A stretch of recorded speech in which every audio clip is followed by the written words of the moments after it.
আপনাদের কেমন লাগলো? সুন্দর হয়েছে, সবাই খুশি? খুব ভালো লাগছে।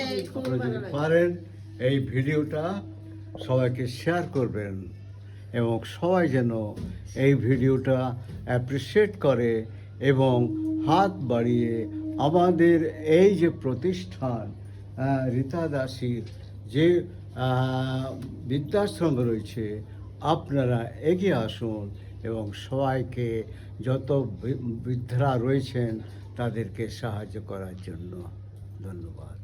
এটা বৃদ্ধাশ্রম নয়, এটা সেবাশ্রম। আমাদের মা রীতা দাসী বলে মা বাবাকে পুজো করতে হয়, সেবা করতে হয়। মা বাবা আশ্রমে থাকবে, এটা আমাদের লজ্জা, সমাজের লজ্জা।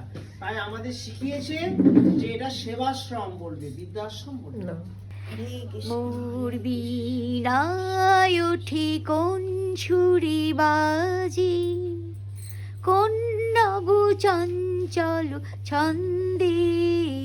মোর বীণায় উঠি কোন ছুরি বাজি, আসে কোন তরুণ অশান্ত। উড়ে বসনান চলু প্রান্ত, আলোকের নিতে বনান তো মুখরিত অধীর আনন্দে। মোর বীণায় ওঠে কোন সুরে বাজে।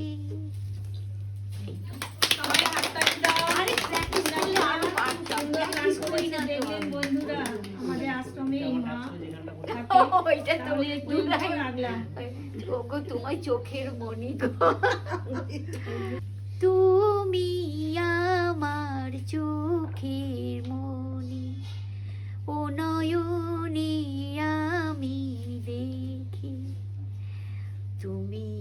দেখো আমার না প্র্যাকটিস নেই, আমার সরি দাদা, আমি প্র্যাকটিস করি ওই মাঝে মাঝে। তাই কেউ করতে পারছে গান করো দাদা, ডাকছেন আবার। তুমি আমার নয়ন গো, যে নয়নে আমি দেখি, তুমি আমার নয়ন গো। বাবা এতই ভালোবাসতো, আমি তখন 3rd ইয়ার করতাম, বাবাকে বলতাম কি যে বাবা আমি ফাংশনে গান গাইবো। বাবা বলছে না না, ওই ছেলেদের সঙ্গে লাইলাপ্পা যাস না, আমি অফিস থেকে এসে তোর মুখ যেন আমি দেখতে পাই। তখন কি করব, বাবাকে মনে দুঃখ দিতে আমি পারতাম না, যাই হোক না কেন। ছোটোবেলায় জানো আমি একবার পালিয়েছিলাম আমার মামার বাড়ি আসানসোলে, তখন বাবা না পাগলের মতন হয়ে গেছিল, একদম লাইটিং কল, পুলিশ, এই সেই। সেদিন আমি প্রতিজ্ঞা করেছিলাম বাবাকে কখনো মনে দুঃখ দেবো না। বাবাকে যে দুঃখ দিত না, আমি কিন্তু তাকে ছেড়ে কথা বলতাম না। বুঝলে তুমি সেই বাবাকে খুব ভালোবাসতে। খুবই দুজন দুজনকে ভীষণ সে ভালোবাসতাম। বাবা আজকে তোমার নেই। নেই, আজকে তোমার আমার নেই। তোমার কষ্ট হলেও তাই। তুমি আজকে হৃদার আশ্রমে এসে হ্যাঁ। অনেকটা লাভ পেয়েছো। নিশ্চয়ই নিশ্চয়ই শান্তি ওনার কাছে পেয়েছো? আমি কৃতজ্ঞ। এই যে উনি আমাকে আশ্রয় দিয়েছে, আমি কোনো আত্মীয় কারো বাড়িতে যাইনি, রীতা দাসীর কাছে এসেছি, ওনার আশ্রয় আমি রয়েছি। সিংহাদু আজকে তো হেভি খাওয়া দাওয়া আছে। ও তাই নাকি? আমি সেই জন্য ফাস্টিং করেছি। খুব ভালো করে খাবো। ফাস্টিং মানে জানো কি? তুমি ফাস্টিং মানে জানো? না না না ফাস্টিং মানে হলো উপোস। আচ্ছা বাবা তাছাড়া আমি আজকে খুব ভালো করে খাবো। ওই জন্য মুখটা খুব সুন্দর সুন্দর লাগছে। হ্যাঁ হ্যাঁ হ্যাঁ। আচ্ছা তুমি চিন্তা মত করো, তুমি চিন্তা মত করো। ঠিক আছে, ঠিক है, ठीक है, ठीक है।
ইনি বাইরে কাজে একটু বেরিয়েছিলেন, তাই উনি এখন টিফিন করছেন। উনি মিটার দিতে গেছিল হুগলি মুড়ি। আচ্ছা তোমাদের আশ্রমে, মিটার বিল আচ্ছা, মিটার বিল দিতে গেছিলেন।